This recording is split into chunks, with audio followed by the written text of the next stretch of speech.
Hello and welcome to my channel. So this class is about ecotone as effect and as a species. Basically we will discuss first ecotone and other two topics are related to ecotone only. So let's start with ecotone. So for the basic understanding, what is ecotone? Basically it is the zone of junction between two or more diverse ecosystem, like mangrove forest represent an ecotone between marine and terrestrial ecosystem. So I will explain each and every topic one by one. So सबसे पहले हम देखते हैं simple form में कि basically जो ecosystem को हम समझेंगे कैसे. सपोज करिए एक इकोसिस्टम है, ये दूसरा इकोसिस्टम है, तो ये पहला ये दूसरा, और जो इनका बीच का जोन है बेसिकली यही इकोटोन है. इसको ट्रांजिशन जोन बेसिकली बोलते हैं दो इकोसिस्टम का. अब इस पिक के थ्रू देखते हैं कि बेसिकली क्या है.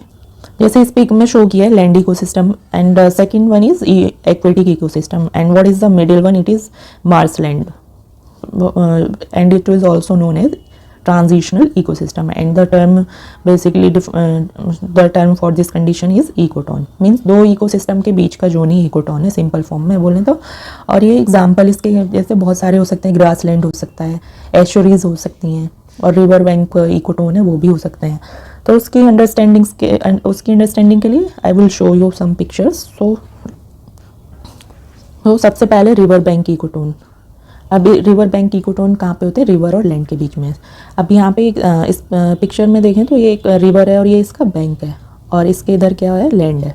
तो रिवर और लैंड के बीच में क्या है? रिवर बैंक इकोटोन है. ये बहुत नैरो होते हैं.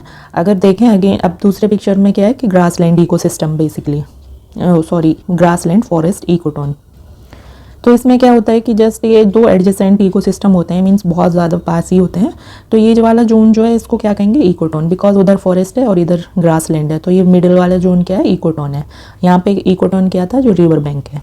अब बात करें थर्ड वन की, एस्चुराइन इकोसिस्टम है और कहाँ मिलता है? Between fresh water and marine जो मरीन वाटर या इकोसिस्टम के बीच में ही मिलता है. तो ये यहाँ से जैसे कोई भी रिवर आती है और वो सी वाटर में जब मर्ज होती है तो वो वाली कंडीशंस क्या होती हैं? एस्चुरीज होती हैं. और ये बहुत ज़्यादा प्रोडक्टिव होती हैं. मीन्स एक इनकी प्राइमरी प्रोडक्टिविटी ज़्यादा होती है. ये एग्जाम में भी पूछते हैं कि सबसे ज़्यादा मोस्ट प्रोडक्टिव इकोसिस्टम कौन सा? एस्चुरीज हैं. या सीक्वेंस आता है तो ओपन सी सबसे कम प्रोडक्टिव होते हैं और ये सबसे ज़्यादा मोस्ट प्रोडक्टिव वन होते हैं. और ये आपको समझ आएगा, बट लास्ट स्लाइड में आपको बिल्कुल अच्छे से याद हो जाएगा. तो यहाँ पे इकोटोन क्या है? जहाँ पे ये रिवर और सी मर्ज हो रहे हैं, तो ये बेसिकली एस्चुरीज हैं. होप आपको ये समझ आया होगा कि इकोटोन काफ़ी सिंपल थिंग है जहाँ पे दो इकोसिस्टम मिले और उनका जो ट्रांजिशनल जोन है जहाँ पे वो मिक्स हो रहे हैं वही इकोटोन है. तो अब इसके बाद इसके कैरेक्टरिस्टिक्स देखते हैं, बेसिकली क्या क्या फीचर्स हैं. तो सबसे पहले देखते हैं ये इकोसिस्टम कैसे होते हैं. ये नैरो भी हो सकते हैं, इकोटोन नैरो हो सकते हैं और वाइड भी हो सकते हैं. अगर नैरो का एग्जांपल देखें तो अभी हमने देखा था रिवर बैंक इकोटोन. अगर वाइड की बात करें तो ये ग्रासलैंड फॉरेस्ट इकोटोन. अब ग्रासलैंड इकोटोन कैसे मतलब होगा, ये वाइड कैसे होते हैं? तो ये मोस्टली हमको जो ड्राई एरिया है लाइक राजस्थान है वहाँ पे हमको देखने को मिलेगा. तो जहाँ पे ये डेजर्ट और फॉरेस्ट के बीच में जो भी ग्रासलैंड होता है ये हमें वहाँ पे देखने को मिलेगा. And second one is specific characteristics is the ecotone are the zone of tension.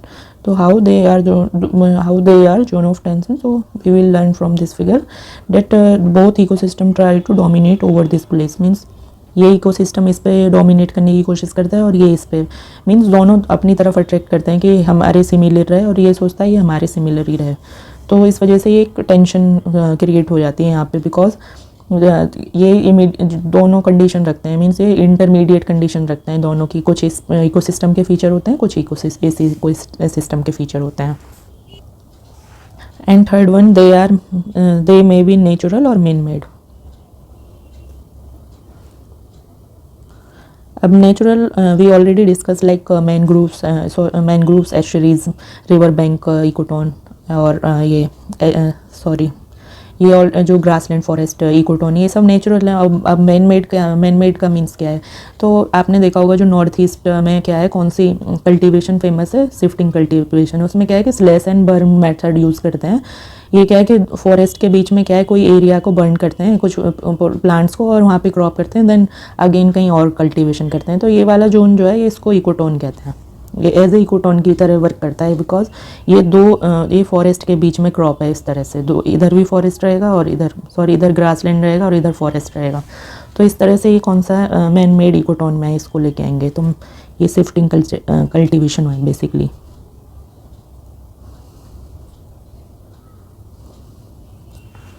And the fourth and very important feature of ecotone is they are well developed. If there is any well developed ecotone, then they contain some organism which are entirely different. Means वो completely different होते हैं from that of adjoining community. Means जो दो community हैं वो इन दोनों से different species होते हैं, different kind के, और नंबर्स में भी ज़्यादा होते हैं और डिफरेंट भी होते हैं, बिकॉज वो बहुत सारी यूनिक कंडीशंस में इनको मिलती हैं। तो उसी की तरह डिफरेंट स्पीशीज़ ही होते हैं।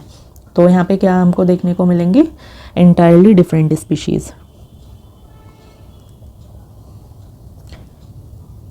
सो यहाँ पे हमने देखा जो बेसिक फीचर क्या क्या है इकोटोन के। होप आपको ये समझ आएंगे। अब एक इससे रिलेटेड दो टर्म है, एक तो edge effect and edge species. Basically ये क्या होते हैं ये हम देखेंगे। और एक लास्ट फीचर और है इसका, सॉरी वो मैं बताना भूल गई आपको। इसमें क्या होगा कि एक लीनियर एक प्रोग्रेसिव इंक्रीज शो करते हैं स्पीशीज़। उनका कंपोजिशन होता है कमिंग कम्युनिटी में, पहले वो बढ़ता है देन घटता है। सपोज करिए अगर कोई स्पीशीज़ जो भी लैंड वाली स्पीशीज़ है वो इसमें क्या होंगी, वो ज़्यादा होंगी बट इसमें कम होंगी। बट कुछ स्पीशीज़ इसमें कम होती हैं बट वो इसमें ज़्यादा होंगी। यहाँ पे कैसे, अब दो इकोसिस्टम है, यहाँ पे कौन कौन सी कंडीशंस हैं, लैंड वाली भी मिल रही हैं, एक्वेटिक भी कंडीशंस जो हैं इनको सपोर्ट कर रही हैं। तो यहाँ पे कम्प्लीटली डिफरेंट होंगे। तो यहाँ पे क्या है कि जो इस वाले इकोसिस्टम में क्या रहेगा कि कुछ स्पीशीज़ जो इसमें मिलेंगी हमें, वो जो इस इकोसिस्टम में कुछ स्पीशीज़ कम रहेंगी बट यहाँ पे ज़्यादा रहेंगी और यहाँ पे अगेन कम रहेंगी। तो एक लीनियर प्रोग्रेशन मिलता है इस तरह से देखने के लिए। इसके थ्रू भी यहाँ पे दिखाया हुआ है। तो होप ये आपको लास्ट इसका समझ आया होगा। तो अब आगे हम डिस्कस करेंगे edge effect and edge species.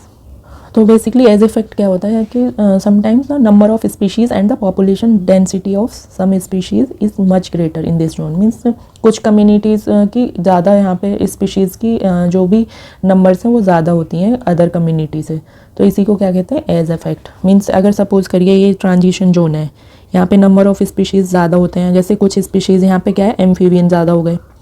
Amphibian क्यों ज़्यादा हो गए, बिकॉज यहाँ पे लैंड एंड एक्वेटिक कंडीशन मिल रहे हैं। तो एम्फीबियन दोनों पे रह सकते हैं, वाटर एंड लैंड पे। तो इस तरह से जैसे कहीं अदर इकोटोन में जैसे क्रैब्स ज़्यादा हो जाते हैं मैनग्रोव्स में, या अगर कोई एशुरीज है तो हिल्सा या सॉल्ट क्रोकोडाइल, ये सारी पॉपुलेशन इनकी ज़्यादा मिलेगी। तो डिफरेंट इकोटोन डिफरेंट स्पीशीज़ को सपोर्ट करते हैं।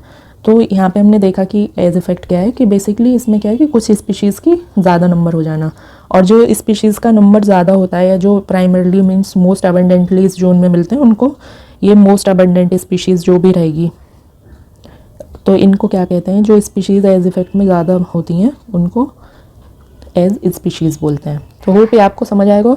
अभी ये डिस्कस कर चुकी हूँ कि एज स्पीशीज़ के जो एग्जाम्पल हैं डिफरेंट इकोस्टोन में डिफरेंट होते हैं। जैसे टेरेस्ट्रियल इकोटोन जो भी सिस्टम रहता है उसके जो एज इफेक्ट है वो स्पेशली किसके लिए एप्लीकेबल है, बर्ड्स के लिए।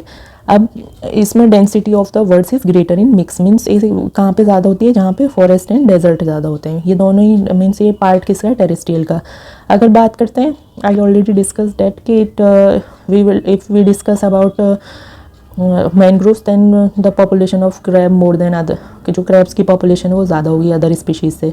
और अगर एस्चुरीज की बात करें तो हिल्सा फिश काफ़ी फेमस एग्जांपल है एज स्पीशीज़ का वहाँ पर। तो इसी के साथ ये डिस्कस हमने किया एज इफेक्ट और एज स्पीशीज़। तो अब इसके बाद डिस्कस करेंगे कि कंडीशन हमें मिलती क्यों है। तो अब देखते हैं उसको। तो क्या क्या what is the reason behind edge effect. तो सबसे पहले जो रिसोर्सेज हैं उसमें क्या है कि वो बोथ इकोसिस्टम के होते हैं, तो उनको एक्सेस मिल जाती है जो भी स्पीशीज़ है उसको वन प्लेस पे। और इनके साथ ही यूनिक कंडीशन होती हैं, जो एयर का मॉइस्चर, टेम्परेचर और सॉइल जो टेक्सचर या उसका जो भी कंपोजिशन है वो भी डिफरेंट डिफरेंट होता है। तो इसके बेस पे भी ये भी रीज़न है उसके लिए, जो एज इफेक्ट के लिए बेसिकली। इसके साथ एक और जो मोस्ट जो रीज़न है इसके, वो क्या है कि इकोसिस्टम कैसे वर्क करते हैं एज ए बॉर्डर की तरह। जो भी एक इकोसिस्टम में एज इफेक्ट होता है वो किसकी तरह वर्क करता है, एनर्जी नेट और सीव की तरह। मीन्स एक तरह से एनर्जी प्रोडक्शन ज़्यादा होता है यहाँ पे। वो कैसे होता है, सपोज करिए कोई भी इकोसिस्टम कब ज़्यादा स्ट्रॉन्ग होता है, जब वहाँ पे प्लांट का नंबर ऑफ प्लांट्स ज़्यादा होते हैं। नंबर ऑफ प्लांट्स ज़्यादा होंगे तो डायरेक्ट रिलेशन किससे होगा कि यहाँ की प्रोडक्टिविटी ज़्यादा होगी। प्रोडक्टिविटी का मीन्स क्या है, यहाँ पे सनलाइट के थ्रू वो ऑक्सीजन का फॉर्मेशन ज़्यादा करेंगे। तो इसलिए ये बहुत ज़्यादा डाइवर्स होते हैं इकोटोन और बहुत ज़्यादा प्रोडक्टिव भी होते हैं। जैसे एस्चुरीज़ है वो मोस्ट प्रोडक्टिव इकोसिस्टम है वर्ल्ड का, तो उस तरह से हम इसको देख सकते हैं। तो ये बेसिकली इसके रीज़न है जो इसको यूनिक बनाते हैं, और यूनिक तरह की जो भी ऑर्गेनिज्म है उनको सपोर्ट करने का यही रीज़न है। सो होप ये आपको पूरा वीडियो समझ में आया होगा, एंड इसी के साथ मैं अपनी वीडियो को एंड करती हूँ। Thank you so much for watching.